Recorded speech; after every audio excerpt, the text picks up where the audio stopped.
Hello friends! Today I'm going to be sharing with you the next part in my Practical Actioning Abundance mini-series, and today's topic is grazing.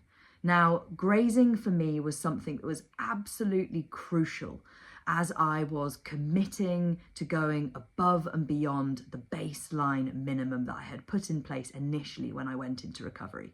I've spoken in previous videos about this hop, skip and a jump approach that I took when I reflect back, and also that I like to talk about in this space, because I think all too often we can have that very black and white view of recovery of you're either doing it or you're not. And of course, on a mindset and commitment basis, there is a need to fully commit yourself to the recovery process, to prioritize it above everything else, like your life depends on it, because it does. But I think it's also really important to address the fact that recovery is not black and white. Recovery is a space where there are millions of shades of multiple colours. And this is why I talk about this hop, skip and a jump concept in this space. Now, this actioning abundance approach that I utilised in my recovery journey played a really big part in the skip component of that hop, skip and a jump. The tools and techniques that I have been sharing across this mini series all accumulated to support me in eating above and beyond that minimum baseline that I had initially put in place. And grazing was one of the things that I found especially helpful in this process. Now, the reason that I found grazing to be so helpful in my recovery was two-pronged, really. Firstly, it helped with the nutritional rehabilitation aspect by supporting me to go above and beyond that minimum baseline of eating that I had put in place when I committed to recovery. Those regular meals, those regular snacks, a commitment around grazing and proactivity with grazing helped me to eat above and beyond that minimum. And secondly, grazing was really useful for me when it came to the neural rewiring of fear and resistance that I had around timings, around eating disorder ceilings, and around any forms of counting and measuring. Grazing was a really useful facilitator for the rewiring of those networks.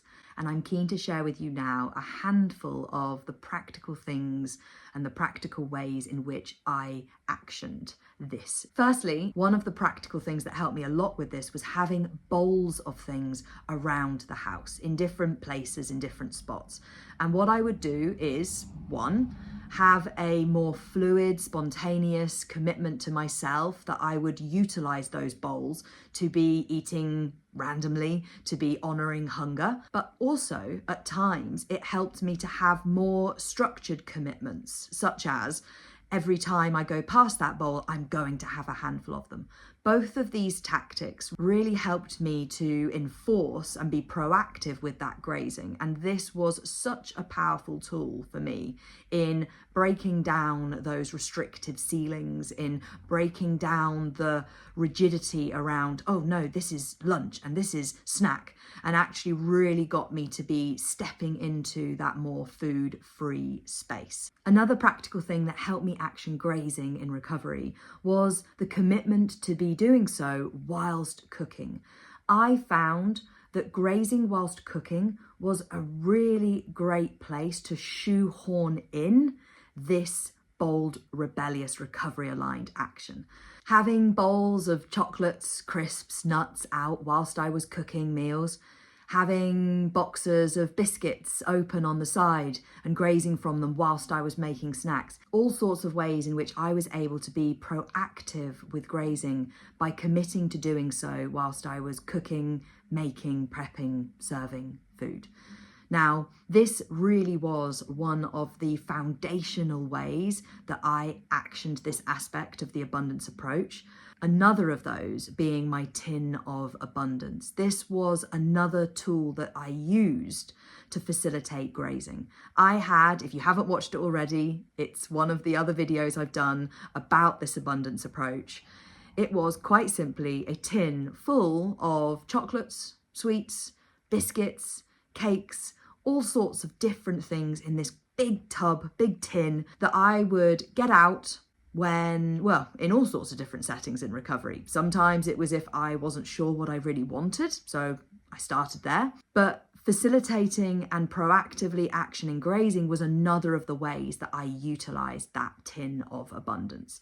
Something which I would take with me when I was going to go and sit on the sofa and watch a movie. I would take that tub with me and I would make commitment to myself to be grazing from it. I would have it out on the side whilst I was cooking meals and be picking from it freely. That tin of abundance served all sorts of different recovery-aligned purposes in my journey, and I found it to be a very useful tool for a variety of reasons, including supporting me in making grazing happen. And the final point that I want to make is a commitment to saying yes is another way in which you can incorporate grazing in your recovery journey. Having a commitment to say yes to things that are offered, to say yes to suggestions, to say yes to the things that come up spontaneously.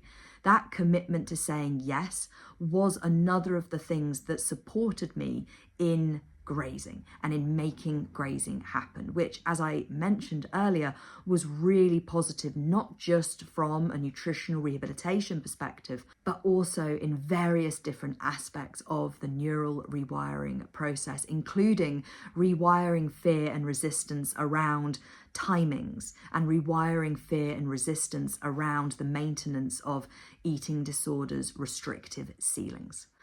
So, I hope that this has been helpful. It's a little bit of a whistle-stop tour to the concept of grazing, but it's a fairly simple one, and the practical tools that I used, though not far-reaching, were really solid, simple, staple commitments that supported me in making the grazing happen.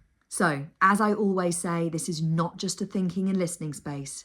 This is a doing space. So I strongly encourage you to gather up any of the tools or practical actionable points that have stood out to you from my sharing today and to go and implement them in your recovery journey.